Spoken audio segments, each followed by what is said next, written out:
watching Grey's Anatomy. I think it's a fantastic show. In the show, there's always blood, drama, surgery, and so much more. And the characters in the show are always saving someone's life, whether that be by sutures, stitches, surgery, and even organ donation and organ transfers.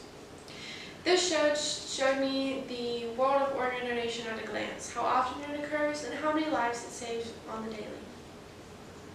Today I'm going to talk about organ donation, what it is for others, the pros, the cons, and how one outweighs another. According to the Cleveland Clinic, organ donation is the process of removing an organ from one person and surgically placing it in another person. Many organs can be donated. Donations include the liver, kidney, pancreas, and the heart, meaning that there's a long process for organ donation. There's preparation, operation, post-operation, and even side effects. But organ donation starts with an organ donor.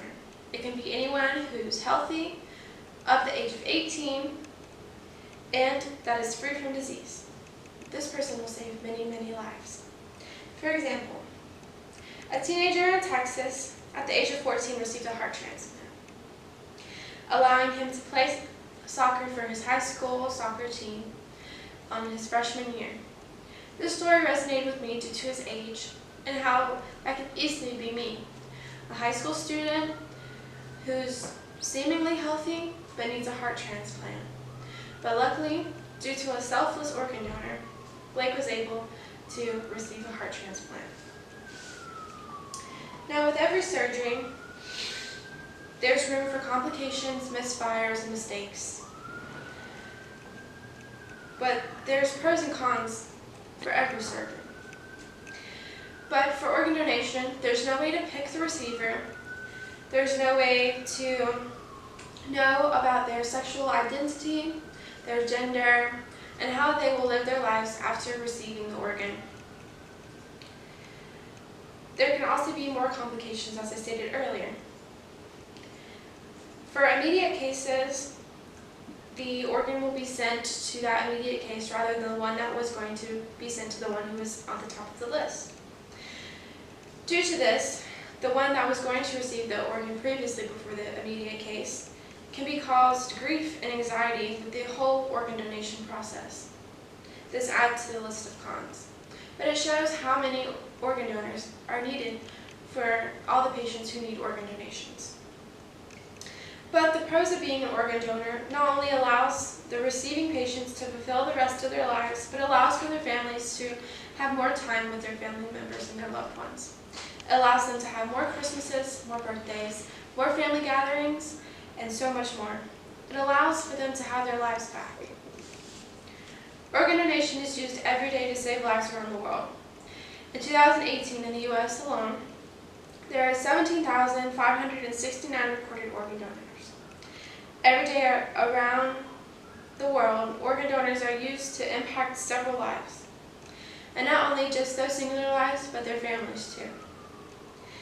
And just by becoming an organ donor, you can not only save the lives of others, but there's a high probability of improving the quality of life for many receiving an organ donation.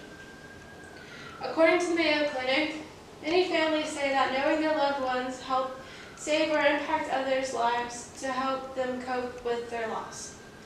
Meaning that even though their loved ones are gone, the family members realize that it is helping others and making a difference. It's showing that organ donation helps both parties. Just like Blake, he was a 14-year-old boy and needed a heart transplant.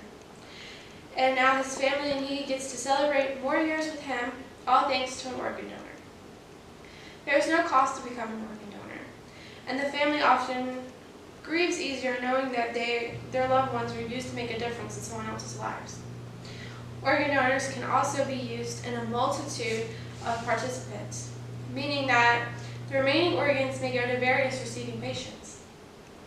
There are many pros of being an organ donor and organ donation, and just one organ donor can save up to 75 lives.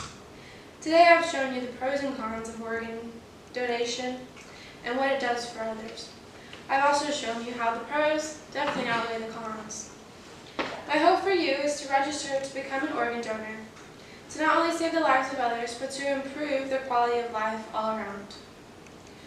Given the information presented, I hope you partake in the courageous act of becoming an organ donor. And if you're questionable about where to register to become an organ donor, you can scan the QR code here, or you can visit the website here to answer all your questions about where you can register to become an organ donor and all the qualifications that you need. Thank you.